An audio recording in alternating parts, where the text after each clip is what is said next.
할렐루야. 네, 이렇게 주님께서 구별하여서 복 주시겠다고 약속한 이날 여러분들과 말씀 가운데 함께 만나게 된 것을 아주 기쁘고 또한 감사하게 생각을 합니다. 특별히 우리가 가정을 생각하는 이러한 5월에 함께 말씀 속에서 하나님이 이 세상에서 가장 먼저 만드신 공동체가 바로 가정입니다. 가정에 대해서 다시금 생각할 수 있는 그러한 귀한 시간이 되기를 바라겠습니다. 교회가 너무 아름다워요. 그렇죠? 네, 정말 아름답습니다. 우리 갈막교회가 아름다운 이유가 무엇이겠습니까? 이렇게 아름답게 막 리모델링 하시고 그래서 아름다울까요? 여러분들이 계셔서 아름답습니다. 네. 이렇게 사실 집에 있으면 TV 보시고 좀 쉬시고 하시는 시간일 텐데 주의 전에 나와서 말씀을 사모하시고 또한 기도하시기 위해서 나온 여러분들에게 하나님의 크신 은총이 함께 하시길 바라겠습니다. 지금 참으로 우리가 살고 있는 세상이 급변하고 있습니다. 변화하는 정도가 아니라 급하게 아주 빠르게 변화하고 있습니다. 그 변화하는 요소들을 몇 가지를 살펴보면은 첫 번째, 지금을 우리가 엔데믹 시대다라고 이야기를 합니다. 지금 마스크를 쓰신 분도 계시고 아직 이렇게 벗으신 분도 계시고 우리가 이제 포스트 코로나 시대를 접어들었지만 포스트 코로나라는 용어와 함께 쓰는 용어가 엔데믹이라는 용어를 씁니다. 그것은 무엇이냐면 이제는 우리가 코로나19라고 이야기했던 것이 왜 19라고 했습니까? 2019년에 발생을 했기 때문에 코로나19다라고 이야기를 하는 것입니다. 그런데 그 전에도 사스, 그 다음에 메르스, 그 다음에 코로나19 우리가 예상하지 못했던 그리고 경험하지 못했던 그러한 이 바이러스들이 우리 생활에 갑작스럽게 발생을 하여서 저희가 굉장히 어려운 그러한 시대들을 겪어왔던 것들을 기억하실 것입니다.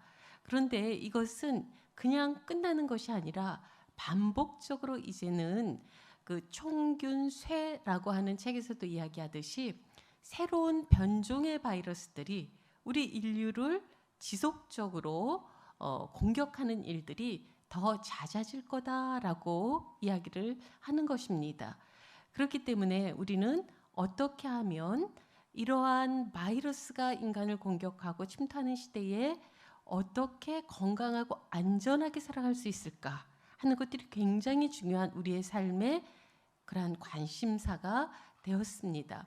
그래서 사실은 지금은 이렇게 코로나19지만 우리 선교사들이 한국 사회에 들어왔을 때에도 서울에 있는 그러한 그 선교사 묘지에 가보면 굉장히 놀라운 발길을 뗄 수 없는 묘지가 한 군데가 있습니다. 거기는 누구의 묘지인가 하면 유명한 선교사의 묘지가 아닙니다. 이름도 없는 무명의 어린이들의 묘지입니다. 그래서 거긴 토들러라는 표현을 썼는데 토들러는 아장아장 걸어다니는 아가들이라는 뜻입니다. 그 아가들이 누군가? 바로 선교사의 자녀들입니다. 한국에 복음을 전하러 왔는데 그 당시에 코로나라든지 장티푸스라든지 지금 같으면은 주사 한 번 맞으면 나을 수 있는 것들이 우리들이 그것들을 감당해낼 수 있는 그러한 여건이 되지 않았을 때 복음을 전하러 와서 그들의 자녀들이 그러한 질병에 희생당하는 그러한 일들이 있었던 것입니다. 그렇기 때문에 우리가 이 교회 부흥이 일어났던 1907년 그리고 1903년 원산대부흥운동, 평양대부흥운동 이러한 교회의 엄청난 성령의 운동과 그리고 대부흥이 일어났던 그 시기에 교회에서 교회를 오는 사람들에게 가르쳤던 것이 세 가지가 있었습니다. 첫 번째로 가르친 것이 무엇이냐라고 한다면 한글을 가르쳤습니다. 교회 오면은 스스로 성경을 읽을 수 있도록 한글을 가르쳤고 두 번째로는 사람들에게 지리를 가르쳤습니다. 지리를 가르친다는 것은 여러분들이 살고 있는 세상이 이 동네 그리고 여러분들이 경험한 이곳으로 끝이 아니다. 세상은 넓고 하나님께서 여러분들에게 주시는 사명은 정말로 멋진 그런 사명들이 있다라는 것들을 가르쳐 주기 위해서 지리를 가르쳐 주었습니다. 그리고 세 번째로 가르쳐 준 것이 위생이었습니다. 어떻게 하면 깨끗이 사는가, 화장실을 어떻게 깨끗이 하고, 또 우리가 이번에 코로나를 경험하면서 손을 깨끗이 씻는 것들을 또 새롭게 배우지 않았습니까? 좀 더 위생적으로 사는 방법들을 우리가 알게 되지 않았습니까? 그것처럼 그런 것들을 가르쳐 주었던 것입니다.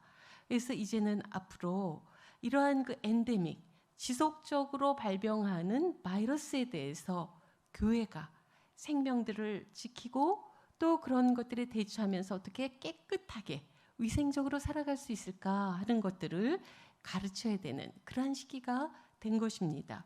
그리고 두 번째로 이 변화하는 시기에 아주 큰 도전은 4차 산업혁명의 시대가 우리에게 너무 빨리 다가왔다는 것입니다. 고속버스를 타는데 어르신 두 분이 그 표를 끊지 못해서 너무 당황하고 계십니다. 그래서 제가 가서 여쭸어요. 어르신, 무엇을 좀 도와드릴까요? 했더니 이제는 고속버스를 타는데도 이 키오스크로 전부 돼 있고 이 사람이 대면화해서 표를 끊는 곳은 좀 먼 곳에 있었습니다. 먼 곳에. 그러니까 어른들이 짐을 들고 키오스크를 하시는 방법을 모르시는 거예요.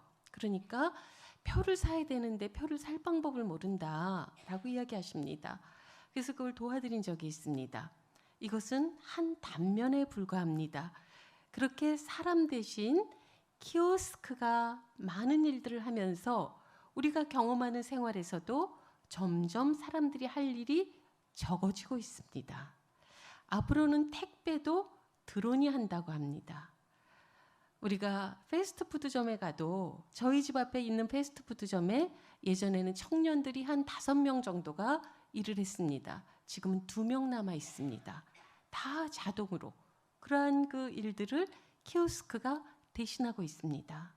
오늘 우리 사랑하는 청년들이 너무나 아름답게 찬양을 하고 어쩜 그렇게 드럼을 멋지게 치는지 저렇게 정말 열정적으로 함께 찬양을 하는 모습을 보면서 앞에 앉아서 제가 같이 기도했습니다. 하나님, 이렇게 주 앞에 나온 아름다운 청년들입니다. 이들이 주 안에서 정말로 주의 인도하심에 따라서 이 땅에서 주의 비전을 가지고 정말 귀하게 사용하는 청년들이 되게 해달라고 그 찬양을 하는 가운데 함께 기도하면서 찬양을 하였습니다. 우리의 청년들은 우리의 다음 세대들, 우리의 자녀들은 우리보다 훨씬 더 공부를 많이 한 사람들입니다. 훨씬 더 스펙이 좋습니다. 그런데 안타깝게도 그들이 살아가야 되는 세상은 점점 일자리가 적어지는 그러한 세상이 우리에게 다가오고 있다라는 것입니다. 그렇기 때문에 아니 이렇게 대학까지 나왔는데 이렇게 부모들이 열심히 허리띠를 졸라매서 공부를 시켰는데 왜 아직 취직을 못하고 있니? 이런 이야기를 할 때가 아니라는 것입니다. 다른 방법으로 그들이 세워지고 그들이 늘 힘을 가지고 이 세상을 헤쳐나갈 수 있는 힘과 용기 그리고 마음의 온전함을 가질 수 있도록 우리 모두가 함께 그들을 도와야 하는 그러한 시대가 된 것입니다. 그리고 세 번째로는 기후위기의 시대에 환경의 문제가 너무나도 심각한 시대가 되었습니다. 지금 아르헨티나에서는 물이 짠물이 나온다고 합니다. 비가 너무 오지 않아서 이 물에 염분기가 많은 그냥 그 바닷물들을 같이 그것을 섞어서 공급을 하기 때문에 음식에 소금을 넣을 필요가 없이 짠물이 공급되고 있다고 합니다. 올 여름도 정말로 유례 없이 더운 여름이 될 거라고 지금부터 이야기하고 있습니다. 여러분, 우리가 우리의 다음 세대에게 원하고 바라는 것이 있다면 가장 1순위가 무엇이겠습니까? 그것은 건강하게 살 수 있도록 하는 것, 이것일 것입니다. 우리 아이들에게 환경은 우리가 물려주는 것이 아닙니다. 환경은 우리가 빌려 쓰는 것입니다. 잘 빌려 쓰고 오히려 그것들을 잘 보존하고 갖고 와서 우리의 다음 세대들이 잘 살 수 있도록 우리는 그것들을 돌려줘야 되는 책임을 우리가 모두 가지고 있는 것입니다. 아무리 돈이 많으면 무엇하겠습니까? 마실 물이 없다면. 아무리 우리가 스펙이 좋으면 무엇하겠습니까? 숨 쉴 수 있는 공기가 없다면. 최근에 그래서 나온 드라마 중에 택배기사라는 드라마가 아주 인기를 많이 얻었습니다. 그것이 대한민국을 배경으로 하는데 공기가 없습니다. 그래서 그 공기를 택배기사들이 몇몇 사람들에게만 공급해 주는 그러한 스토리를 담은 드라마가 나온 것입니다. 이만큼 환경의 문제가 급박하게 우리 앞에 다가왔다는 것입니다. 그리고 인구 변동입니다. 이제 우리는 고령 사회를 넘어서서 초고령 사회로 갑니다. 출생률이 전 세계에서 가장 낮은 정도의 그러한 시대가 되었습니다. 그때에 우리는 한 가지 생각해야 되는 것은 우리가 앞으로 100세 시대를 살아가면서 웰 에이징, 어떻게 잘 나이 들어갈 것인가. 우리가 나이는 들어도 품위를 잃은 것은 아닙니다 라는 책이 있습니다. 그것처럼 어떻게 우리는 이 사회에서 품위 있는 어른으로, 그리고 다음 세대들에게 선한 영향력을 끼칠 수 있는 어른으로 나이 들어갈 것인가 하는 것들을 우리가 생각하고 그것들을 고민하고 함께 공부해야 되는 때가 되었습니다. 더 나아가서는 출생률이 높아지기 위해서 교회가 이 사회에 어떠한 역할을 해줄 수 있을 것인가, 그러한 부분들이 우리에게 과제로 다가온 것입니다. 이렇게 급변하는 시대를 우리가 살아가고 있는데 오늘 사랑과 영성이 통하는 가정이라는 이러한 그 주제를 통해서 이러한 급변하는 시대 속에서 우리의 자녀들이 어떻게 하면 이 세상에 나가서 정말로 하나님 보시기에 아름다운, 그리고 이 세상에서 빛과 소금의 역할을 하고, 그리고 정말로 생명력 있는 영향력을 끼치는 그러한 모습으로 살아갈 수 있게 할 것인가, 그리고 우리의 가정이 어떻게 주님 앞에 더 아름다운 모습으로, 그리고 이 지역사회에, 이 나라에 정말로 선한 영향력을 끼치는 그러한 가정으로 살 것인가 하는 것을 생각해 보는 시간이 되기를 바라겠습니다. 이스라엘도 역사적으로 굉장히 어려움이 많았던 그러한 나라였습니다. 그런데 이스라엘이 그 가정에서 자녀들에게, 그리고 가족이 가장 자주 함께 읽는 성경 말씀이 있습니다. 그 성경 말씀이 바로 시편 78편의 말씀입니다. 시편 78편 오늘 70절에서 72절까지의 말씀 다 함께 봉독하시겠습니다. 또 그의 종 다윗을 택하시되 양의 우리에서 취하시며 전양을 지키는 중에서 그들을 이끌어내사 그의 백성인 야곱, 그의 소유인 이스라엘을 기르게 하셨더니 이에 그가 그들을 자기 마음의 완전함으로 기르고 그의 손의 능숙함으로 그들을 지도하셨도다. 아멘. 이 말씀입니다. 자, 우리 가정에서 자녀들이 태어났을 때 어떤 것을 선물해 주셨습니까? 아니면 자녀들이 태어나면 어떤 것을 선물해 주고 싶으십니까? 이스라엘 사람들은 아이가 태어나면, 한 가정에 아이가 태어나면 해주는 일이 몇 가지가 있었습니다. 첫 번째는 성경을 읽어주었습니다. 성경을 읽어주는데 그 읽어주는 성경은 시편 91편의 성경을 주로 읽어주었습니다. 그리고 때로는 시편 78편의 말씀도 함께 읽어주었습니다. 그런데 여기서 퀴즈가 나갑니다. 이 성경 말씀을 누가 읽어주었을까요? 누가 읽어주면 좋겠습니까? 아빠, 엄마, 또는 할머니, 할아버지. 그런데 놀랍게도 아이가 태어나면 이 성경 말씀을 읽어주도록 한 것은 바로 동네의 어린이들이었습니다. 아이들은 언제 제일 많이 배우는가? 자기들이 가르쳐 줄 때 사실은 우리 제일 많이 배울 수 있습니다. 그래서 마을에 아기가 태어나면 마을에 있는 어린이들이 와서 시편 91편을 함께 읽어주거나 또는 외워주거나 했습니다.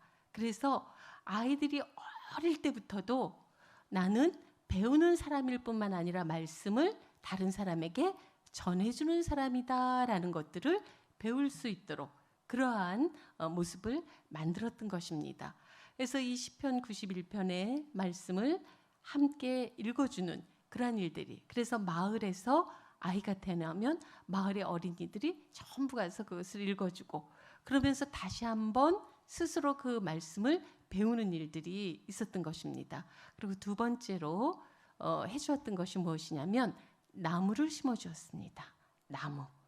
나무를 심어주는데 남자아이는 삼나무, 여자아이는 소나무를 심어주었습니다. 그래서 나무가 자라면서 아이와 함께 부모들이 나무를 키워가게 합니다.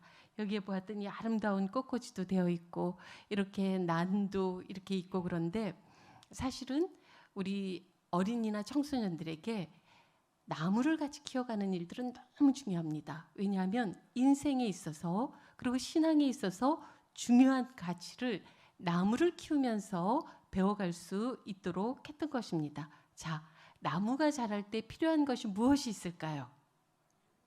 그렇죠. 햇빛, 또 물, 그리고 공기, 바람.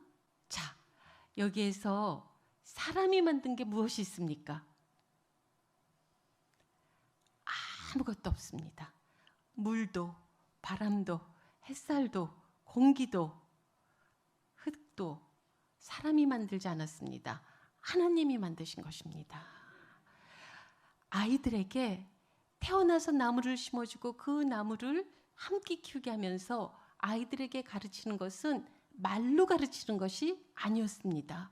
무엇을 가르치냐면 우리의 삶에 있어서 가장 중요한 것, 가장 필수적인 것은 하나님이 은혜로 주셨다 하는 것을 가르쳤던 것입니다. 한번 생각해 보십시오.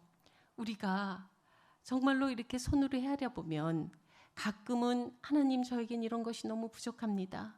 저는 왜 이렇게 힘들까요? 내가 노력한 거에 비해서 저는 물질이 너무 없는 것 같습니다.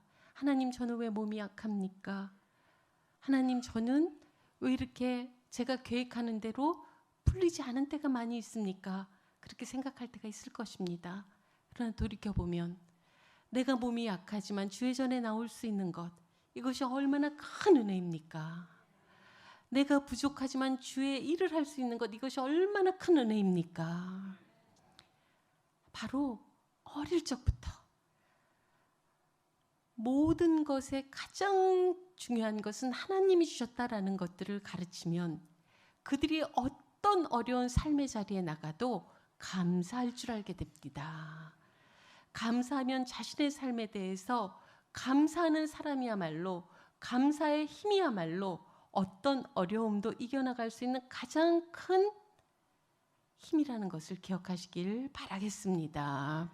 그래서 나무를 키워갑니다.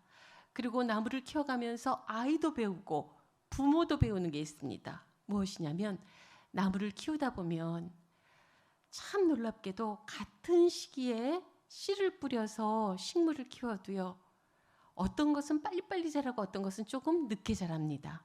같은 나무 가지에서도 어떤 건 빨리 꽃이 피고 어떤 거는 늦게 꽃이 핍니다.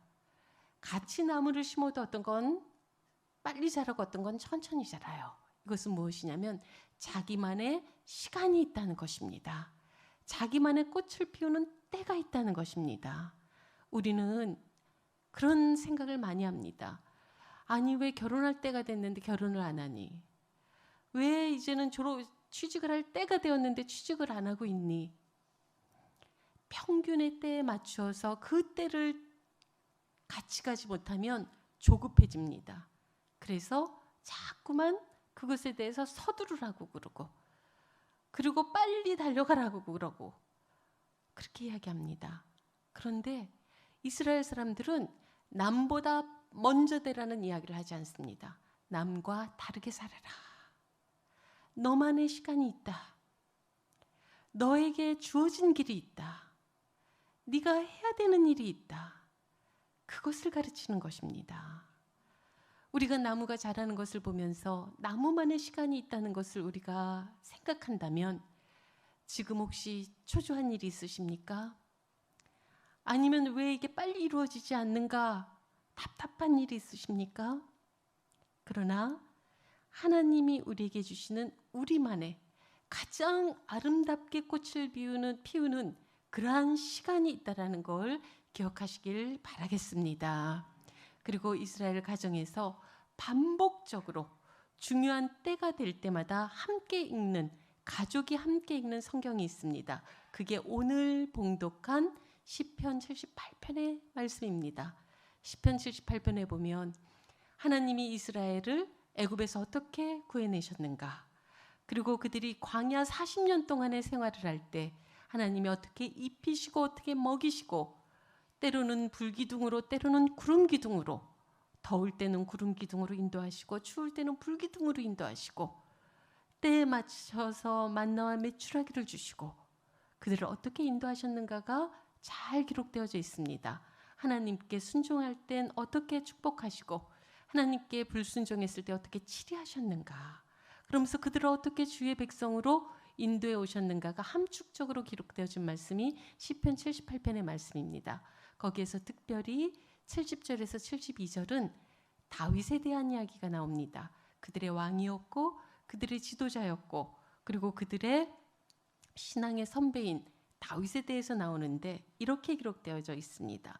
다윗이 양의 우리에 있을 때 하나님이 그를 선택하셔서 이스라엘을 지키고 그를 이끌어내는 자로 삼으셨는데 다윗이 두 가지의 능력이 있다고 합니다. 마음의 완전함과 손의 능숙함을 가지고 이스라엘을 이끌어 가셨다라고 기록되어져 있는 것입니다. 여기에서 양의 우리에 있을 때 다윗을 하나님께서 선택하셨다 하는 것은 5살, 6살 때부터 이스라엘 사람들은 부모가 일하는 데 아이들을 같이 데리고 나가서 일을 배우게 했습니다. 그래서 다윗은 물맷돌 던지기를 5살 때부터 배운 어린이였던 것입니다. 하나님이 이 양을 돌보는 일을 하나님이 맡겨주신 일이야. 아버지가 그렇게 가르치면서 지금 하고 있는 일을 최선을 다해서 이 양들을 돌보렴 가르칩니다. 그것이 어느 날 어떻게 쓰였습니까?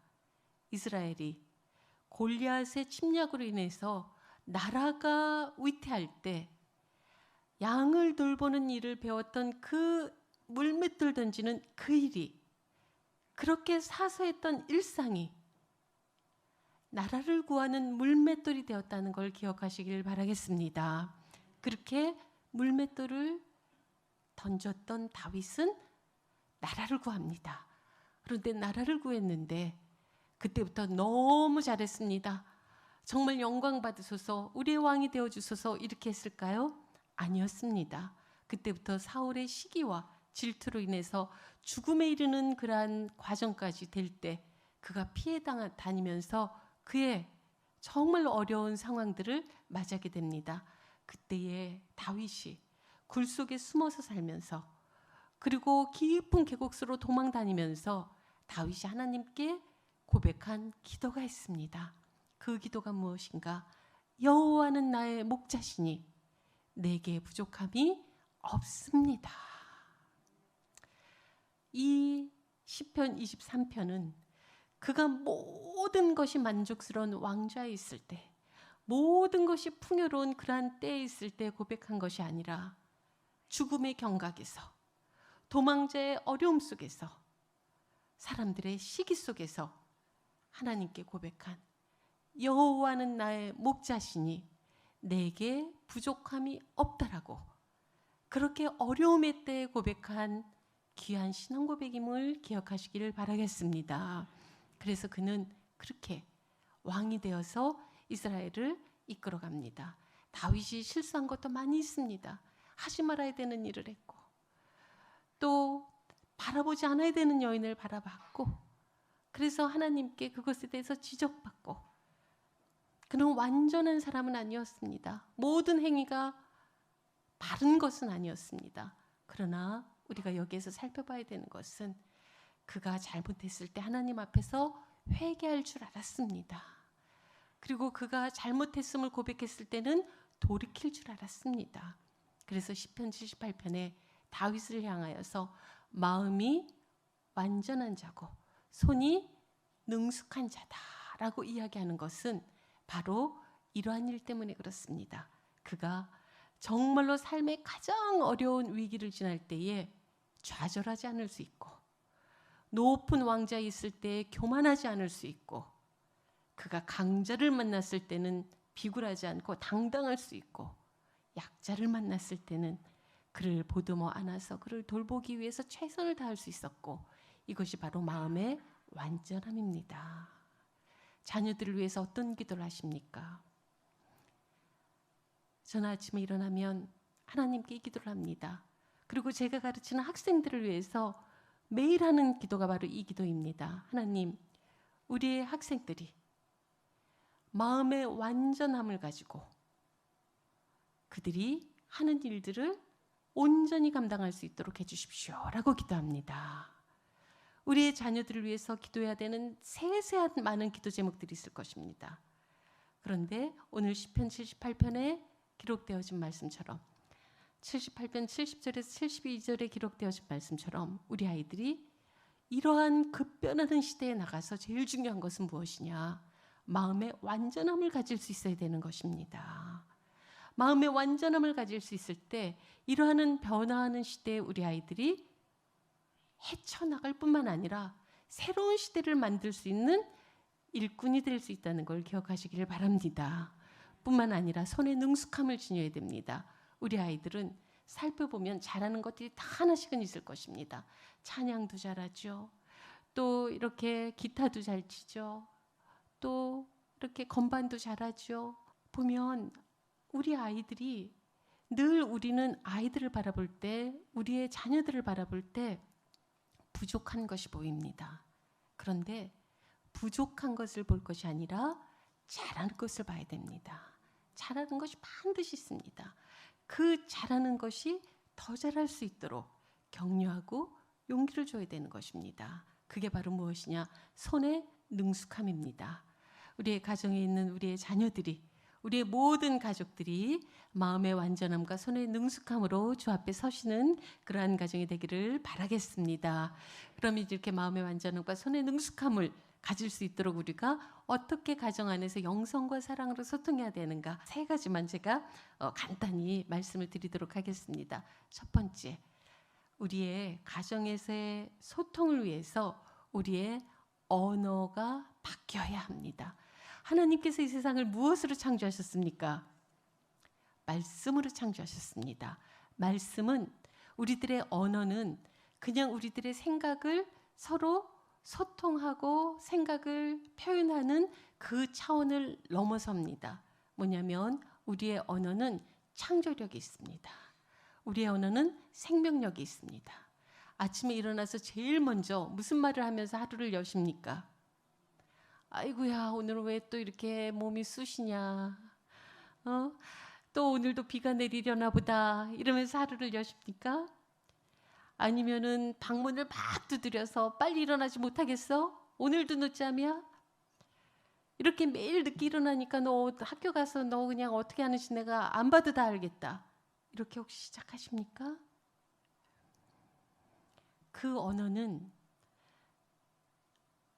생각을 표현한 것을 넘어서서 상황을 만들기 때문에, 생명력이 있기 때문에 여러분들이 첫 하루를 여실 때 몸이 아프더라도, 또 우리 아이가 지금 좀 너무 늦게 일어나서 화가 나더라도 오늘도 하나님의 은총으로 가득한, 오늘도 좋은 날입니다. 오늘도 생명력이 있는 날입니다. 오늘도 행복한 날입니다.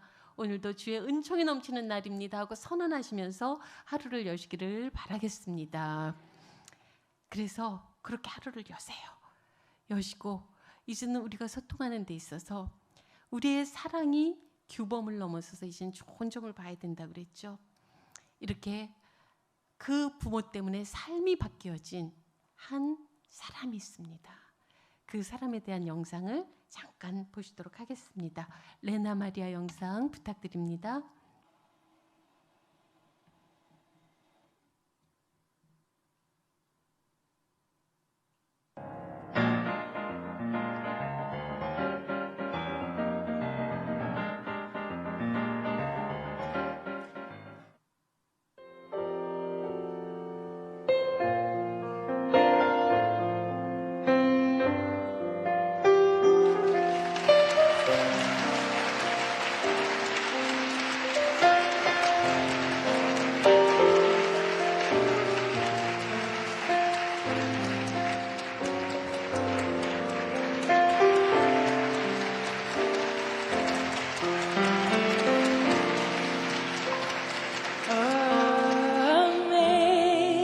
Amazing grace, how sweet the sound that saved a wretch like me. I once was lost, but now I'm found. Was blind, but now I see. 'Twas grace that taught my heart to fear, and grace the fear relieved. How precious did that grace appear the hour I first believed.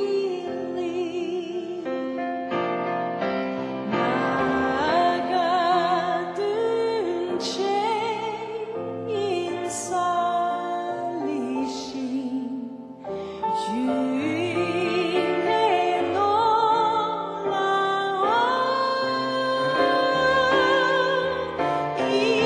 이란 동생 남자 찾고 광명으로 떠네. 오난 이번 트세 높이다 허숑 미스터리어서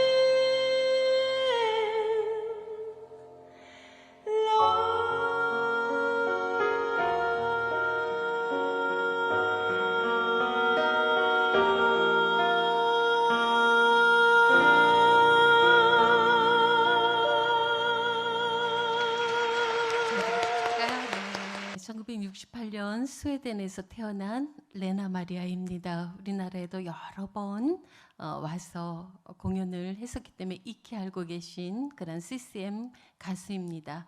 보시는 바와 같이 태어날 때부터 두 팔이 없습니다. 그리고 다리 하나는 반밖에 되지 않는 중증 장애를 가지고 태어났습니다. 엄마는 기도하는 사람이었습니다. 근데 아이가 태어났을 때 아기를 보여주지 않습니다. 의사가 3일 동안이나 아기를 보여주지 않고 아빠를 오라 합니다. 그래서 아빠에게 묻습니다. 아기가 이렇게 중증장애를 가지고 태어났는데 우리나라는 이 복지가 잘 돼 있는 나라이기 때문에 기관에서 키워도 전문적으로 잘 키울 수 있습니다. 어떻게 하시겠습니까? 라는 이야기를 먼저 아빠에게 묻습니다. 아빠가 어떻게 대답했을까요? 아빠가 의사에게 이렇게 대답합니다. 선생님, 저희 아내에게, 엄마에게 아기를 보여주십시오. 엄마와 함께 결정하겠습니다. 라고 이야기를 합니다. 당연한 것 같지만 우리는 때로는 아유, 집에 데려가서 키워야죠. 기관에서 또 키우는 방법도 있군요. 어떠한 좋은 결정이라도 한 가정 안에서 부모가 권위 있기 위해서는 부모가 같은 이야기를 해야 되는 것입니다. 부모가 함께 논의된 이야기를 해야 되는 것입니다. 그래서 이 레나 마리아 엄마는 3일 만에 아기를 보러 갑니다. 보러 갔는데 아기가 이렇게 보에 쌓여져 나오는데 두 팔이 없고 다리 하나가 짧은 그 아기를 볼을 딱 펴서 보는 순간 만나게 됩니다. 엄마가 이 세상에서 아기와 첫 번째로 만나는 그 시간에 그 누구도 줄 수 없는, 그리고 아기의 인생을 바꿔놓는 그러한 선물을 줍니다. 어떤 선물을 주었을까요? 그리고 아기를 처음 만났을 때 엄마는 어떤 이야기를 했을까요? 이렇게 이야기합니다. Beautiful, 예쁘구나. 충분히 귀엽구나. 충분히 사랑스럽구나. 라고 이야기합니다. 그것이 어떻게 가능했겠습니까? 우리 부모는 아이들을 너무 사랑합니다. 그러다 보니까 우리의 사랑은 규범이 되어서 아이들에게 표현이 됩니다. 그렇게 늦게 일어나면 학교에 지각하게 되지 않니? 빨리빨리 일어나라. 너 그렇게 밥을 많이 먹으면 살찌지 않니? 그만 좀 먹어라. 잘 먹는다는 게 사실 얼마나 좋은 겁니까? 그런데 우리는 자꾸만 규범으로 아이들에게 이야기를 합니다. 그런데 이 엄마는 아이의 없는 두 팔을, 또 아이의 짧은 다리를 본 것이 아닙니다. 반짝반짝 빛나는 눈동자와 엄마를 향해서 미소 짓는 입술과 나도 세상에 나가서 살래요 콩쾅콩쾅 뛰는 아이의 심장 소리를 듣고 엄마는 없는 것을 본 것이 아니라, 부족한 것을 본 것이 아니라 좋은 것, 아름다운 것, 있는 것, 그것을 본 것입니다. 그리고 이야기한 것입니다. Beautiful, 아름답구나. 정말 아름답구나. 이야기한 것입니다. 지금 머릿속에 한번 생각해 보십시오. 우리 아이들에게, 우리의 가족들에게 어떤 좋은 점들이 있습니까? 무엇을 지금 칭찬해 주고 싶습니까? 어떤 것을 잘하고 있다고 격려하고 싶습니까? 우리가 하나님께 기도할 때도 이것이 없으니까 저에게 더 주셔야 됩니다. 이것이 부족하니까 더 채워주셔야 됩니다. 이렇게 기도하기 이전에 먼저 이것도 잘할 수 있어서 감사하고, 이것도 할 수 있어서 감사하고, 이것도 우리가 바라볼 수 있어서 감사하고, 그렇게 우리가 해야 되지 않겠습니까? 레나 마리아는 집으로 와서 잘합니다. 그런데 보시다시피 다리가 하나가 짧으니까 걸을 수가 없습니다. 운동을 해야 되는데 엄마가 수영을 시킵니다. 한 번도 레나 마리아에게 그렇게 이야기하지 않았다고 합니다. 얘야, 엄마가 돈을 모으고 있단다. 요즘에 의술이 얼마나 좋냐. 네 없는 팔 사람들이 모르게 해줄 거야. 내가 사람들이 너 팔이 없다는 거 감쪽같이 모르게 해줄 테니 조금만 기다려라. 그렇게 하지 않았다는 것입니다. 얘야, 벗어라. 네 두 팔이 없는 것, 남들과 다르다는 것, 그것이 얼마나 불편한 것인지 내가 안다. 네 다리가 짧다는 것, 그것이 사람들에게 너가 보여주고 싶지 않다는 것도 안다. 그러나 부끄러운 일이 아니다. 하나님은 실수하지 않는 하나님이라는 것들을 기억해라. 그리고 당당하게 벗어라. 당당하게 사람들 앞에 나아가라. 여기 있는 우리 모두는 다 결핍이 있습니다. 부모님에 대한 결핍이 있을 수도 있고, 환경에 대한 결핍이 있을 수도 있고, 나 자신에게서 오는 부족함 때문에 우리는 결핍을 느낄 수도 있을 것입니다.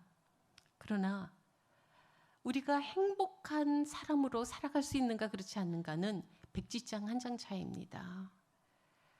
나의 결핍을 부끄러워하지 마시기 바랍니다. 그것들을 당당하게 사람들 앞에 나아가는 것들을 두려워하지 마시기 바랍니다.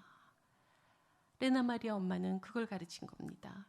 저는 교회에서 또는 이 우리의 지금 사회 속에서 제일 안타까운 게 무엇이냐면 대학 쫙 결과가 나오면 집사님한테 아이 어느 대학 갔냐 묻지 마. 그런 거 묻는 거 아니야. 그런 이야기들을 하십니다.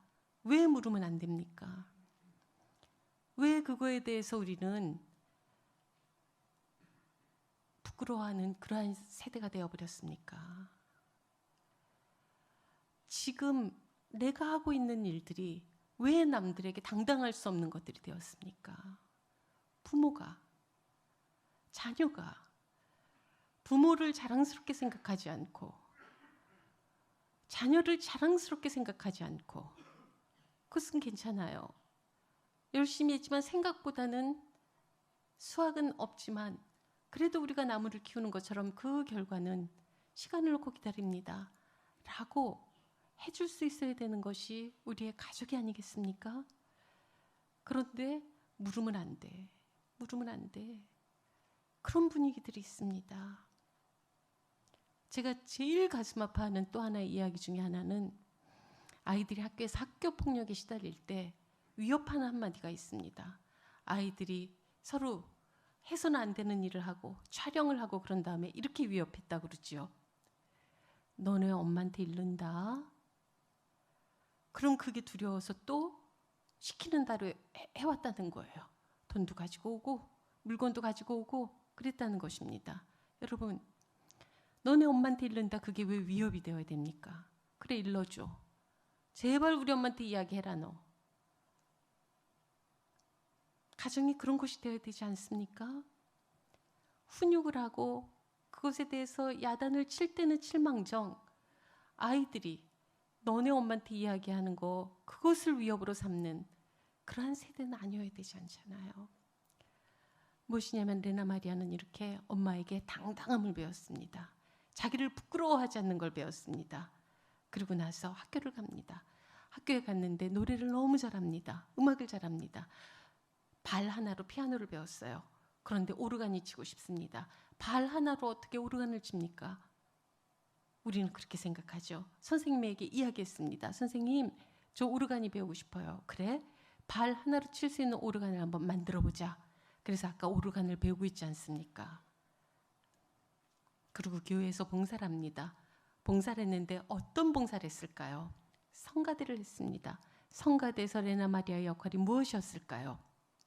레나 마리아의 역할은 바로 지휘자였습니다. 세상에 유일한 두 팔이 없는 지휘자. 여러분, 교회가 어떤 곳이어야 할까요? 세상 사람들은 우리 상식이라는 이름으로 편견을 갖게 되는 것들, 두 팔이 없는데 어떻게 지휘를 합니까? 그러나 교회는 두 팔이 없는 레나 마리아를 지휘자로 세웠습니다. 성가대의 지휘는 누가 하는 걸까요? 하나님 앞에 우리의 영혼과 우리의 마음을 담아 아름다운 찬양을 올려드릴 수 있도록 그 성가대를 이끌어가는 그러한 역할이 지휘자가 아니겠습니까? 저는 갈막교에서 자라는 우리의 다음 세대들이 또 우리의 갈막교의 모든 성도님들이 이렇게 사람을 세우는 교회, 사람을 세우는 우리 모두가 되기를 바라겠습니다. 레나 마리아는 그래서 전 세계에 다니면서 찬양으로서 하나님의 살아계심을 증거하고 많은 사람들에게 용기와 희망을 주는 CCM 가수가 됩니다. 그리고 그가 가는 곳마다 오늘 우리가 함께 들었던 어메이징 그레이스를 찬양합니다. 그리고 그녀는 그렇게 이야기합니다. 엄마가 나에게 심어주었던 그 한마디, 뷰티풀, 예쁘다고 했던 그 엄마의 고백이 나에게 나의 삶은 하나님의 은총입니다라고 하는 어메이징 그레이스라고 하는 이 찬양을 가능케 했습니다. 라는 것입니다. 언어가 바로 이러한 것입니다. 우리의 가정에서 이러한 생명의 언어, 이러한 정말 희망의 언어, 이렇게 격려의 언어로 우리의 가정을 세워나가시기를 바라겠습니다. 뿐만 아니라 연세대학교 사회복지학 연구팀에서 중요한 연구를 하나 했습니다. 어떤 연구냐면 남성들을 중심으로, 여기 오늘 이렇게 남성 성도분들도 많이 오셨는데요. 70세 이상을 처음에 조사를 했습니다. 왜냐하면 건강검진을 했습니다. 건강검진을 하고 다른 조건은 다 바꾸지 않았습니다. 그런데 말을 바꾸게 했습니다. 언어.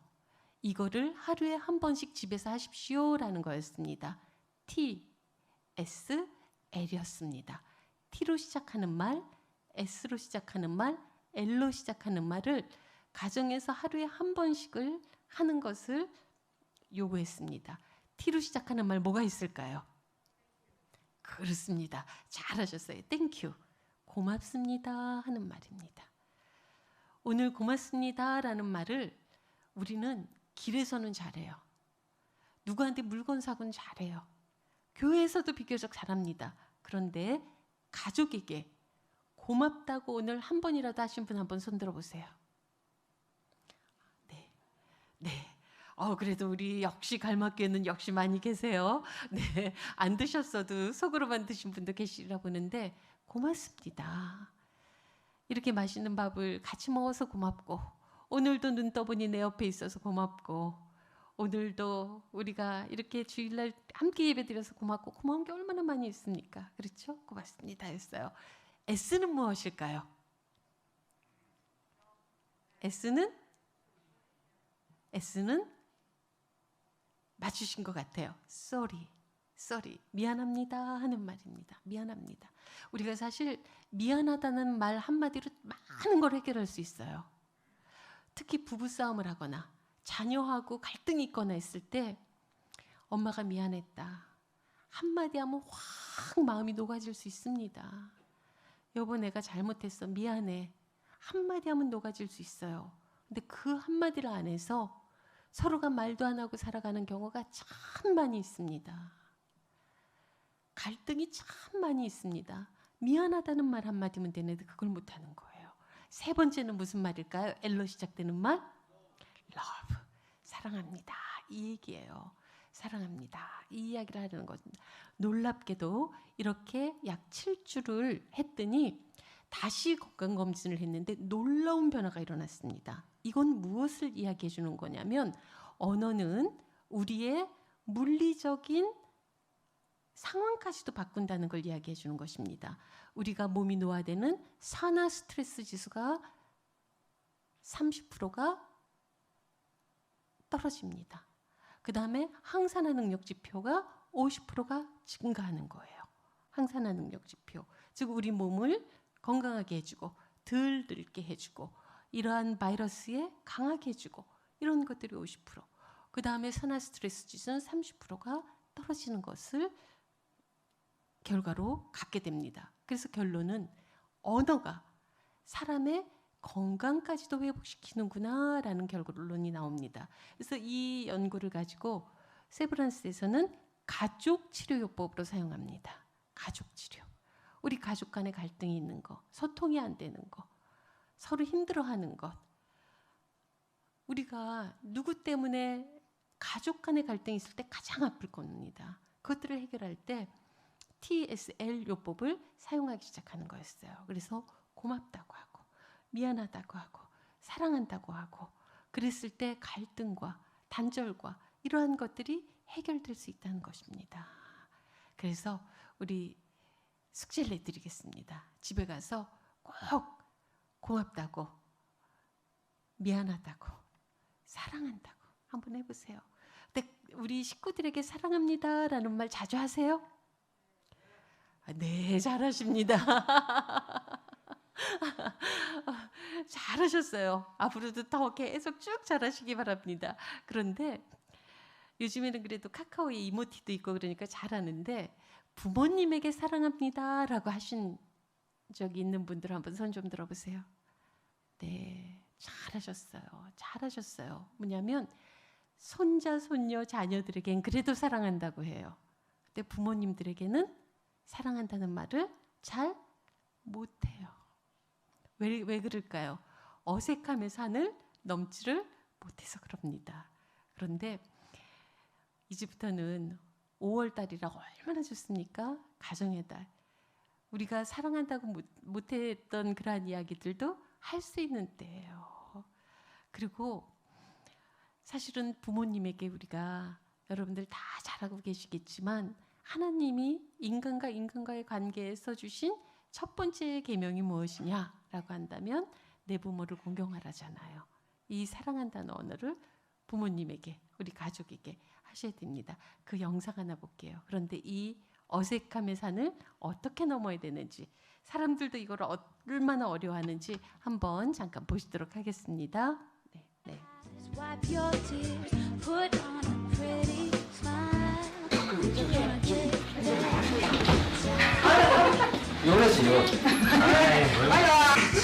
좀 봐주자. 한번 우리 지금 집 사람 없어요. 안 된다 진짜. 이거 안 된다 지금 진짜.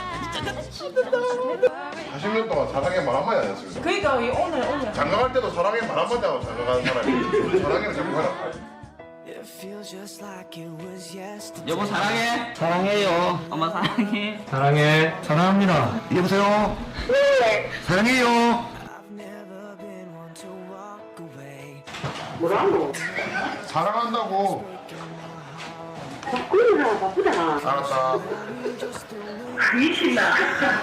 약간 웃는다.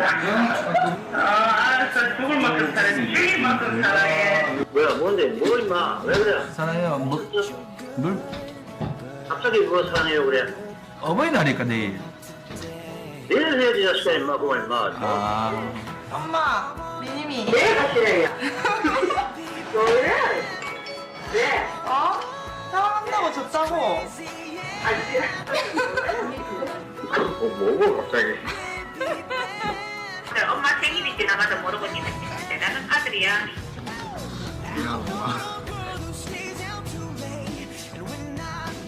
야 사랑한다 나도. 네. 땡큐. 네. 딱 끼워줘야.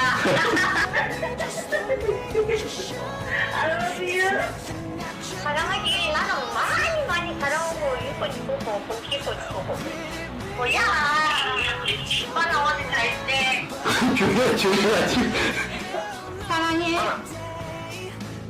하나야. 나는 사랑한다 네. 끊을게요. 아네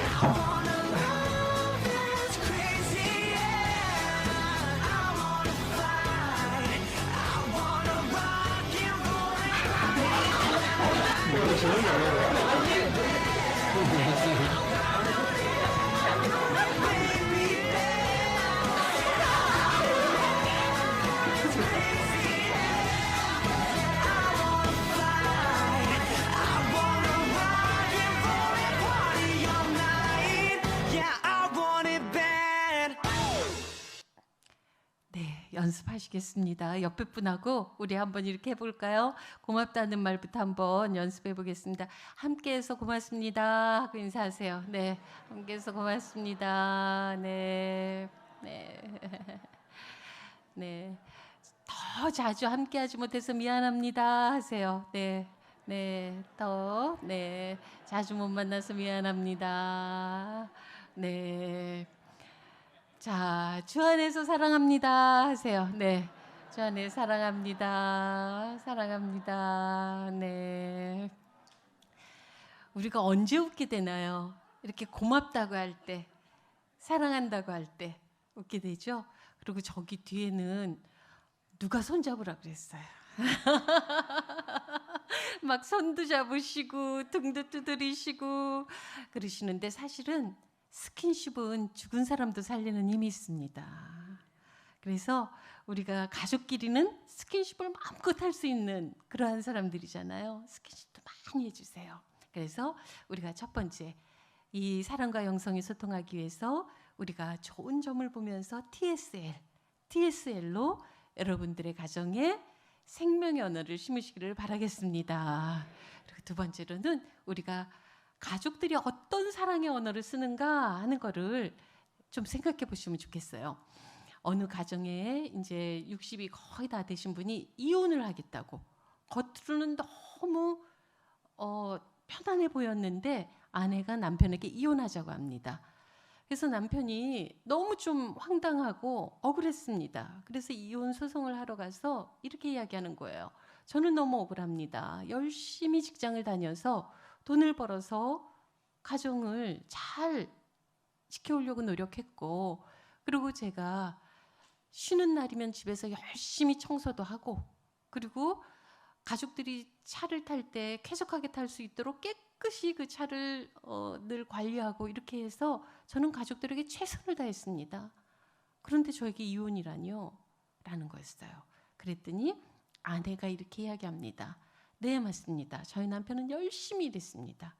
그래서 청소도 열심히 해주고, 그리고 또 이렇게 가족들을 위해서 헌신하면서 살아온 것은 맞습니다. 그런데 이렇게 꽃이 피는 봄날, 여보, 우리 꽃이 이렇게 아름답게 폈는데 같이 가서 좀 같이 걸을래요? 꽃 구경 한번 나갈까? 하면 집 앞에 꽃이 있는데 뭘 꽃을 보러 어디까지 걸어간다 그래? 그냥 돈 쓰지 말고 집에서 집 앞에 있는 창가에 있는 꽃이나 봐. 그렇게 이야기했다는 거예요. 비가 주룩주룩 내리는 날, 요즘에 커피 맛있게 하는 집이 얼마나 많아요. 그러니까 여보, 이렇게 비도 내리는데 우리 결혼기념일이 내일 모레인데 우리 가서 커피 한 잔 맛있는 거 하나 할까? 그러면은 커피 내가 갈아 내려줄게. 그냥 내가 해주는 거다 먹어. 뭘 돈 쓰러 나가서 그렇게 커피를 무슨 커피 매장에 가서 먹는다 그래? 그냥 먹어. 이랬다는 거예요. 결혼해서 60이 다 될 때까지 살면서 남편하고 꽃 구경 한 번, 또 영화 한 편, 커피 마시러 가서 둘이서 대화하는 시간, 이러한 것들을 가져본 적이 없었다는 것입니다. 그럼 속으로 어떤 생각하세요? 너무 아무것도 아닌 일 가지고 이혼하자 그러는 거 아니야? 라고 생각할 수도 있어요. 게리 체프만이라고 하는 가정사역의 전문가가 우리는 언어를, 사랑의 언어가 5가지가 있다고 했습니다. 첫 번째 사랑의 언어는 인정하는 말입니다. 역시 잘했어. 역시 이 일에는 당신이 최고야. 인정하는 말이에요. 두 번째는 헌신입니다. 열심히 일해서 이렇게 도와주고 가정을 지켜갈 수 있도록 해주고 하는 것입니다. 세 번째 언어는 같이 하는 시간입니다. 이렇게 힘들 때 같이 해주고. 그래서 여성들이 가끔 그런 얘기합니다. 아이를 셋을 낳았는데 다 남편이 없을 때 애를 낳았다는 거예요. 바쁘다고 혼자 병원 가라 그랬다는 거예요. 그 이야기는 평생을 두고 합니다. 왜냐면 같이 하는 시간. 그 다음에 네 번째는 선물입니다. 선물. 그리고 5번째는 스킨십입니다. 이 5을 전부 다 우리가 함께 해야 되죠. 그러나 중요한 것은 게리 체프만이 이 사랑의 언어 5가지를 이야기할 때는 뭐냐 하면 이 5가지 중에 서로 쓰는 사랑의 언어가 다르다는 것을 우리가 인지해야 된다는 것입니다. 여기에서 사랑의 언어는 남편은 헌신이었습니다. 나의 사랑을 헌신으로만 표현한 거예요. 아내의 사랑의 언어는 함께하는 시간이었던 것입니다. 당신 약은 조금 덜해도 이렇게 아이가 아플 때는 같이 병원에 가줬으면 좋겠어. 이것이 사랑의 언어였던 거예요. 무슨 소리야? 돈을 더 벌어야지. 서로 사랑의 언어가 달랐던 것입니다. 그러다 보면 사랑하는 마음은 있어요. 그런데 사랑의 표현이 다른 것입니다. 그럼 계속 소통이 안 되고 불통이 되는 거예요. 그래서 서로 건강하게 가는 것 같으나 속으로 곰고 하면서 그것들이 나중에 빵 하고 터져버렸던 것입니다.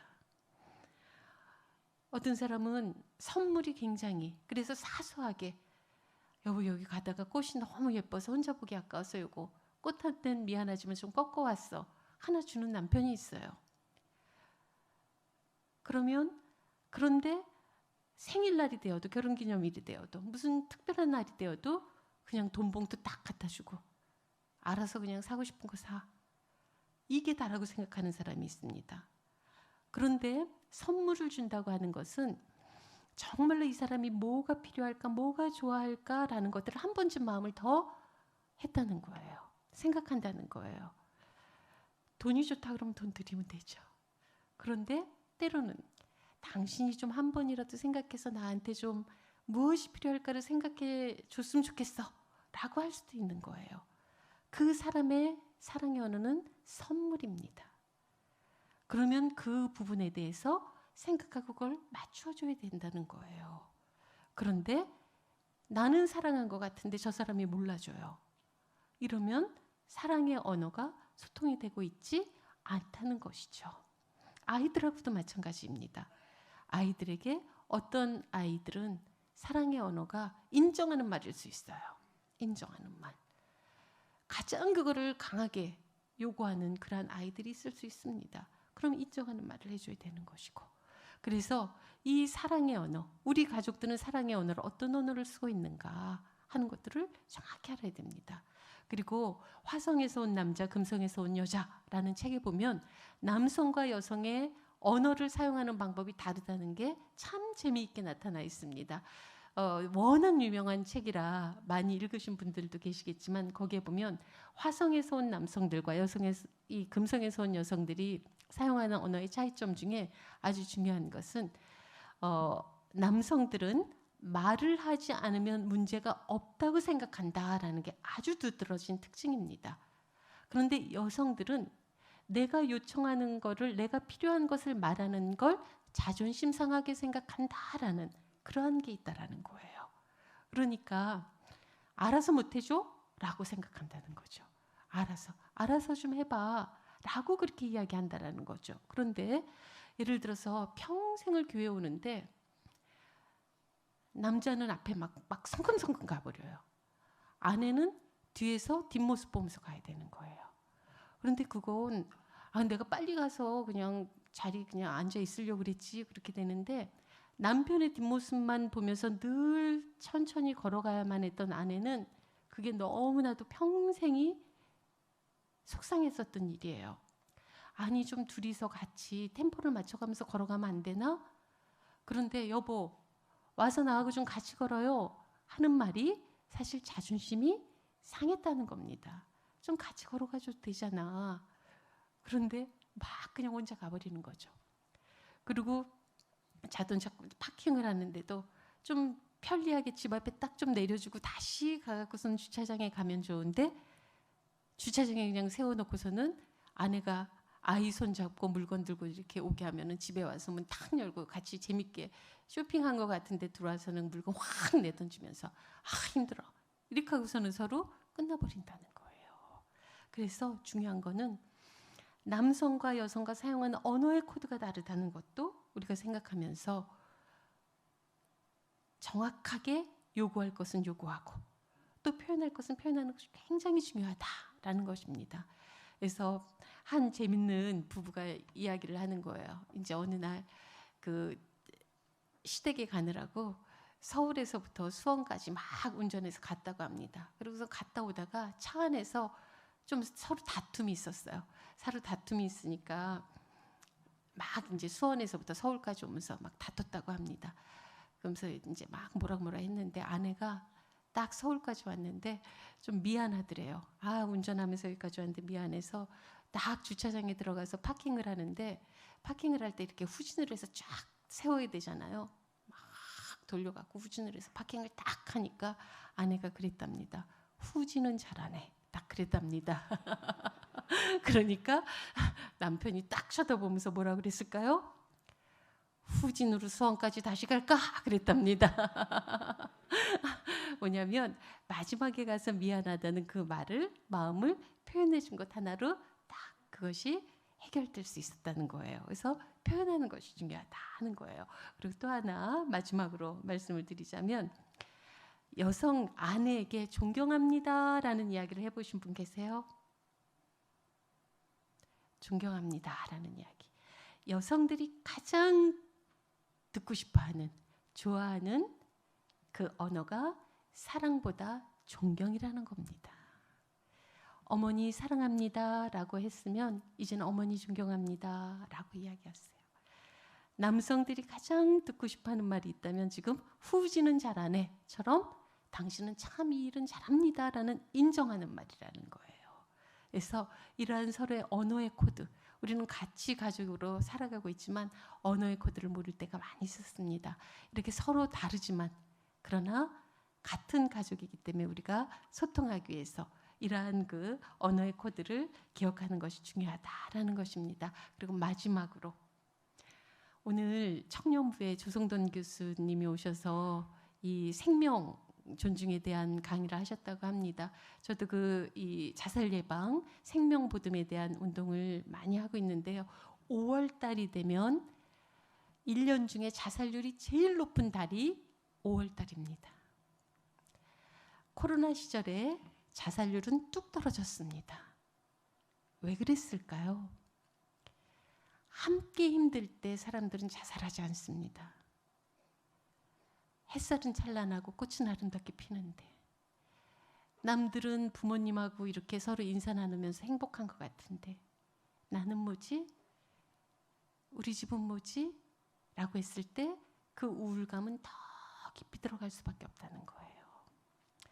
우리의 가정이 우리의 다음 세대가 행복하려면 어떻게 해야 될까요?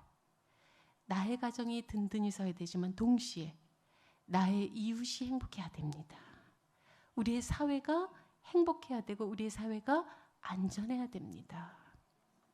그러기 위해서 하나님이 우리 교회에 주신 사명은 우리의 가정을 든든히 세워나가는 것과 동시에 이웃의 가정들을 돌보시고 살피는 일을 갈마교회가 잘 감당해 주시길 바라겠습니다. 우리 사회에 아직도 보육원에서 나오면 몇백만 원 안 되는 돈으로 혼자 살아가야 되는 청소년들이 있습니다. 그리고 우리가 돌봐야 되는 그러한 많은 가정들이 있습니다. 독거노인의 가정이 있기도 하고요. 그렇죠? 그리고 아파하는 가정이 있기도 합니다. 우리랑 다른 문화를 가지고 살아가는 가정들도 있기도 합니다. 저는 이 5월의 가정의 달 소통을 가정 안에서도 해야 되지만 우리의 마을 안에서 우리 이웃 안에서 그 가정들에게 필요한 것이 무엇일까? 또 우리가 돌보아야 되는 가정은 어디에 있을까? 또 혼자 외로워하는 그러한 가정이 있는 것은 아닐까? 적어도 갈마교회가 있는 이 지역 여기에서부터 적어도 2km, 3km 반경 안에서는 힘들어하고 어려워하고 외로워하고 또 배고파하고 그러한 이웃들 그러한 가정이 없도록 특별히 5월의 달에 우리의 갈마교회 성도 한 분 한 분들이 우리의 가정을 든든히 세워가는 일뿐만 아니라 우리의 이웃의 가정이 든든히 서갈 수 있도록 함께 기도해 주시고 함께 힘을 보태 주시고 사랑을 나누어 주셔서 갈마동에 사는 행복한 이유가 갈마교회가 있어서 우리는 너무 행복합니다. 라는 고백이 이 지역에 이 사회에 아름답게 번져가는 그러한 역사가 일어날 수 있기를 바라겠습니다. 기도하시겠습니다.